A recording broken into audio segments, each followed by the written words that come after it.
السلام عليكم ورحمة الله وبركاته. النهاردة احنا هنعمل مع بعض رز بجمبري بطريقة سهلة وسريعة.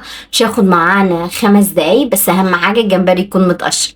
لو الجمبري مش متقشر هياخد معاك وقت اطول من كده، لكن هي الطريقة نفسها سريعة جدا. ان شاء الله هنعمل مع بعض الوصفة دي بطريقة سهلة. ما تنسوش تعملوا لايك وشير للقناة، ويلا بينا نبتدي الوصفة. هنا انا عندي الراس بتاعت الجمبري يا جماعة، بتدي اللي نكهة الرز بالجمبري نكهة مختلفة خالص. لما بتعمل كده الراس دي بجيبها بشيلها وبغسلها كويس قوي وبديها غلوة على النار زي ما انتوا شايفين. اول لما بتغلي بطفي على طول. وبعد كده عندي هنا زيت، حطيت 3 4 معالق كبار كده، وعندي بصلاية كبيرة او 2 متوسطين بشراهم واحطهم بقى على النار. طبعا انا بحب احط الملح مع البصلة، وابتدي ان انا اقلب فيها كويس قوي قوي لما ت- لونها يبقى محمر غامق. احنا مش هنحرقها، احنا هنخليها محمر غامق زي ما انتوا شايفين. الدرجة دي ممتازة جدا جدا، اللي احنا عايزينه. تمام. انا بس بخلي كله يبقى متساوي، بس ما نحرقهاش. توصل للدرجة دي معانا يبقى خلاص. زي ما انتوا شايفين الشوربة جنبي اللي هي بتاعت راس الجمبري، هصفيها بالمصفى. طبعا خدوا بالك لا الراس تنزل في الشوربة دي، هتبقى مش حلو. عشان كده بصفيها كويس قوي قوي، وبقوم مدياها غلوة مع الفلفل. وانا بحب دايما احط طماطمايه، يعني الطماطمايه بتشيل الحمو شوية بتاع ال البصلة اللي هي متحمرة زيادة، فالطماطم بتشرب الحمو ده. ما عندكيش طماطم، طبعا الطماطم غالية، ممكن تحطي معلقة سكر، نص معلقة، ما تكتريش.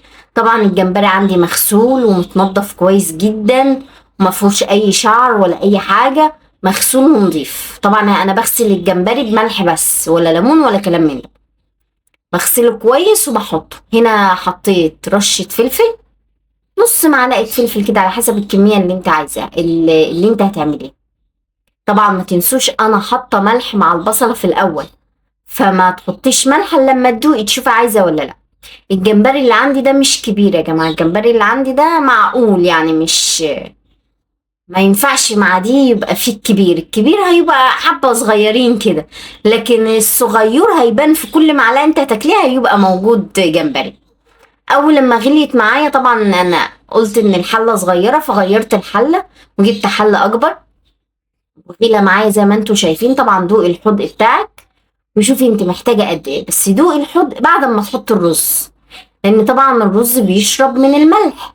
فدوقي عشان تقدري تقيمي. هنا انا عندي 3/4 كيلو رز مغسول طبعا ونضيف، بحطه مع الجمبري بقى. شو ممكن على فكرة تشيلوا حبة من الشوربة دي قبل ما تحط الرز، في ناس بتحبها، تحب تاكلها مع الاكل، تبقى جميل. انا دوقته لقيته محتاج ملح فزودت الملح. اقول لكم دوقوا الملح بعد ما تحطوا الرز عشان تشوفوا الحدقة هيبقى عامل ازاي. تمام. وهنسيبه لما الرز يشرب الشوربة دي او الخلطة دي او زي ما تحبوا تقولوا.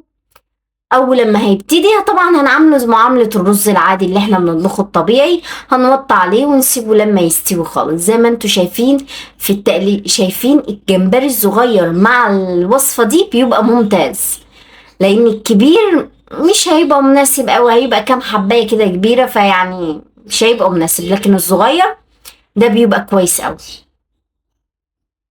هنا انا شرب معايا كويس اوي، هغطيه واوطي عليه واسيبه براحته لحد ما يستوي. هنا زي ما انتوا شايفين استوى معايا الرز بالجمبري، وطبعا غرفته بالطبق.